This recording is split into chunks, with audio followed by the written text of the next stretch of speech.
एक छोटी लड़की ने बस अपने हाथ में पकड़ी मकड़ी को ओल्ड हॉर्स को खिला दिया, लेकिन उसे क्या पता था कि जैसे ही ओल्ड हॉर्स ने उसे निगला, वह अनकंट्रोलेबली उल्टियां करने लगा और उसके मुंह से मोटी मोटी जालियां निकलने लगी। वो अचानक पागलों की तरह खड़ा होकर पूरे कमरे में जाल बुनने लगा। लड़की ने कितना भी खुद को छुड़ाने की कोशिश की, लेकिन वह उन जालों में बुरी तरह फंस चुकी थी। वो बस देखती रह गई कि कैसे वो पूरा मकड़ी का जाल उसके ऊपर चढ़ गया। ओल्ड हॉर्स ने जब देखा कि अब शिकार कहीं नहीं जा सकता, तो उसने सीधे अपने खुर उठाए और लड़की को एक ही बार में निगल गया। जब गांव वालों को शक हुआ, तब तक बहुत देर हो चुकी थी। उन्होंने देखा कि ओल्ड हॉर्स ने अपना बड़ा सा खून से भरा मुंह खोला और लड़की को पूरी तरह निगल लिया। इसके बाद वह सीधे काली जंगल की ओर भाग गया और गायब हो गया। जब छोटी बहन को पता चला कि उसकी बड़ी बहन रहस्यमयी तरीके से गायब हो गई है, तो वह पानी का एक बाल्टी लेकर उसे ढूंढने निकल पड़ी। लेकिन उसे क्या पता था कि एक मरी हुई कौवा अचानक उड़कर आया और उस पर कीचड़ फेंक दिया। उसने डर को दिल में दबाकर उठने की कोशिश की और कीचड़ को पहुंचना चाहा, लेकिन गलती से उसकी एक आंख नीचे गिर गई। सूखे कुएं में छिपे राक्षस ने लड़की की चीख सुनी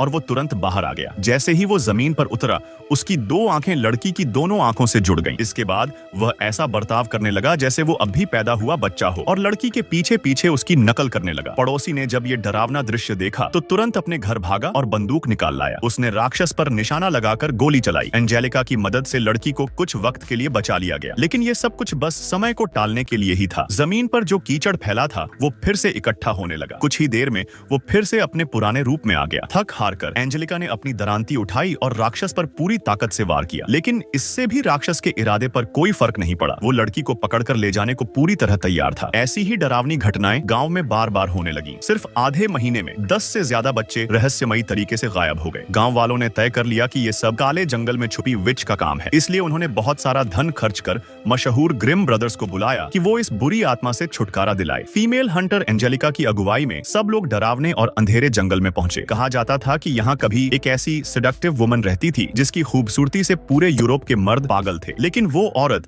सिर्फ अपनी सुंदरता को लेकर पागल थी। बेहद स्वार्थी और घमंडी। अपनी जवानी को बनाए रखने के लिए उसने राजा को बहकाकर जंगल में रहने वाले आदिवासियों का नरसंहार करवा दिया। चीफ ने ये सब देखकर देवताओं से दुआ की और उस महिला को श्राप दिया। क्वीन की शादी वाले दिन ही एक बहुत ही भयानक महामारी पूरे देश में फैल गई और हजारों की जान ले ली। फिर भी क्वीन ने कोई पछतावा नहीं किया और खुद को एक ऊंचे टावर में बंद कर लिया, ये सोचकर कि वो वहाँ महफूज रहेगी। लेकिन महामारी हवा के जरिए भी फैलने लगी और क्वीन को भी संक्रमित कर गई। वो बहुत बीमार पड़ गई और मरने की कगार पर पहुंच गई। लेकिन फिर उसने एक आखिरी योजना बनाई। उसने रेवन को आदेश दिया कि वो मरे हुए हंटर्स को कैसल लाए। उसने काले जादू से उनके दिमाग को मरोड़ दिया और उन्हें वेयरवुल्फ में बदल दिया ताकि वो इंसानी लड़कियों को पकड़ कर लाए। अगर वह फुल मून की रात को 12 लड़कियों का खून पी लेती तो वो फिर से अमर बन सकती थी और अपने जादू से पूरी दुनिया पर राज कर सकती थी। ग्रिम ब्रदर्स ने ये सब सुना तो तुरंत टावर की तरफ बढ़े, लेकिन जब जैक टावर के ऊपर चढ़ने ही वाला था तो जिस रस्सी से वह बंधी थी वो अचानक टूट गई। पर जैक की फुर्ती से वह एक स्टैच्यू पकड़कर गिरने से बच गया। थोड़ा आराम करके उसने फिर से चढ़ाई शुरू की और टावर के टॉप पर पहुंचा। वहां उसने देखा कि 12 कॉफिन्स बहुत ही व्यवस्थित तरीके से रखे गए हैं। ये वही 12 लापता लड़कियां थीं। जैक ने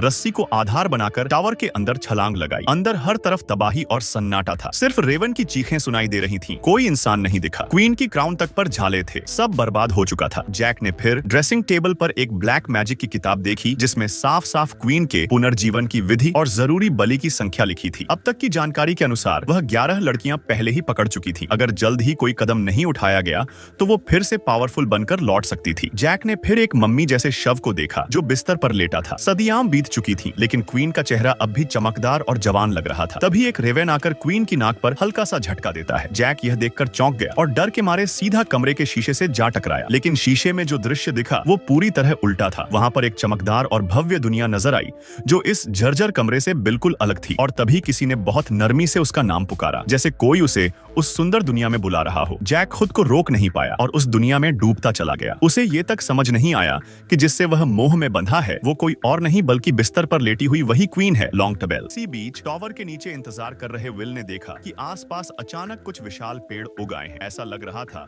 कि कोई रहस्यमय शक्ति जानबूझकर उन्हें वहां से निकलने से रोक रही है। सही दिशा का पता लगाने के लिए विल ने घिन से भरे मन से जीलू हमा को चाटा, लेकिन हैरानी की बात यह थी कि वो मेंढक आनंदित हो गया और फिर से ऐसा करने का इशारा किया। मजबूरी में विल को दोहराना पड़ा। जैसे ही मेंढक ने मार्ग दिखाने की तैयारी की, विल ने पास के तालाब में एक लाश को तैरते हुए देखा। उत्सुकतावश वह पास गया तो देखा कि वो वही लड़की थी जिसे हाल ही में मॉन्स्टर ने खा लिया था। विल ने जैसे ही मदद करने का प्रयास किया, पास से एक भयंकर आवाज आई। एक वेयरवुल्फ गुस्से में गुर्राता हुआ सामने आ गया। घबराए विल ने जमीन से एक जलती लकड़ी उठाई, लेकिन तभी वो भेड़िया इंसान के रूप में बदल गया और विल पत्थरों के पीछे छिप गया। शुक्र है कि मॉन्स्टर ने उसे नहीं देखा और तालाब में पड़ी लड़की को उठा लिया। लड़की ने जमीन पर आते ही अपनी आंखें खोल दी और ज़ॉम्बीज़ की तरह चलने लगी। यहाँ तक कि कीड़े मकोड़े भी जैसे किसी आदेश पर उसके चारों ओर मंडराने लगे। मॉन्स्टर के वश में आकर वह लड़की स्वेच्छा से पत्थर के ताबूत में जा लेटी, जो लॉन्ग टेल क्वीन के लिए अंतिम बलि थी। विल ने अपनी आंखों के सामने ये भयावह दृश्य देखा और फौरन टॉवर की ओर चढ़े अपने भाई को सतर्क किया, लेकिन जैक पहले से ही जादू के प्रभाव में था। संघर्ष के बीच विल ने एक पत्थर उठाकर जादुई दर्पण पर दे मारा। जैक की तंद्रा टूटी और उसे खतरे का एहसास हुआ। वह तुरंत क्वीन के लंबे बाल पकड़कर टॉवर से कूद पड़ा और सीधा उस मॉन्स्टर पर गिरा जो विल पर वार करने ही वाला था। फिर दोनों भाई लड़की को साथ लेकर टोड ग्रैंडमा द्वारा बताए गए रास्ते पर चल पड़े, लेकिन पेड़ की शाखाओं ने रास्ता रोक लिया। तभी जैक को मॉन्स्टर की एक्स मिली जो जादुई शक्ति से भरी थी और जिससे काले प्राणी पीछे हटने लगे। दोनों भाई किसी तरह जंगल से निकलकर गांव लौटे और सच्चाई सबको बताई, लेकिन इससे पहले कि गांव वाले कुछ कर पाते, एक जनरल अपनी सेना लेकर आया और ग्रिम ब्रदर्स को अफवाहें फैलाने और जनता को भड़काने के आरोप में गिरफ्तार कर लिया। जनरल ने आदेश दिया कि ग्रिम ब्रदर्स को काले जंगल के साथ जला दिया जाए। उसका मानना था कि डर का इलाज सिर्फ ज्यादा आग है। वह जंगल पर तोपें चलवाकर अपनी जीत का जश्न मनाने लगा। तभी एंजेलिका जान की परवाह किए बिना जंगल में घुसी और ग्रिम ब्रदर्स को बचाया, पर कुछ ही दूर जाने पर फिर से उनका सामना क्वीन के पपेट मॉन्स्टर से हुआ। जैसे ही वेयरवुल्फ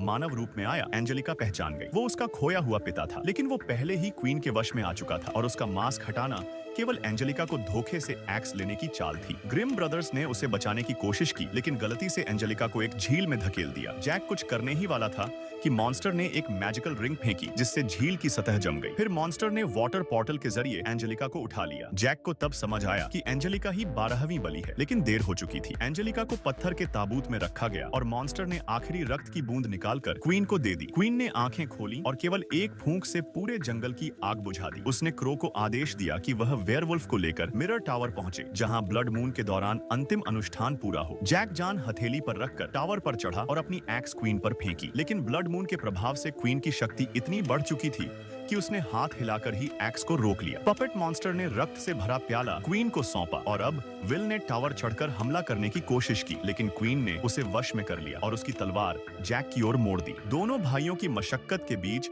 क्वीन ने 12 कन्याओं की आत्माएं खींचकर अपनी जवानी फिर से पाली। अब विल ने तय किया कि अब केवल बलिदान ही उपाय है। उसने जैक से कहा कि वो उसका बदला जरूर ले, लेकिन क्वीन को विल की जवानी पसंद आ गई। उसने अपने पुराने हंटर की सोल पिन निकालकर विल के शरीर में चुभो दी। विल के गिरने ही वाला था कि जैक ने तुरंत मिरर पर एक्स फेंकी। मिरर टूटते ही क्वीन की सारी शक्ति खत्म हो गई और उसका शरीर बिखरने लगा। जैसे ही अंधेरा समाप्त हुआ, सभी लड़कियां होश में आ गईं। ग्रिम ब्रदर्स ने तमाम संघर्षों के बाद आखिरकार बुराई को हरा दिया।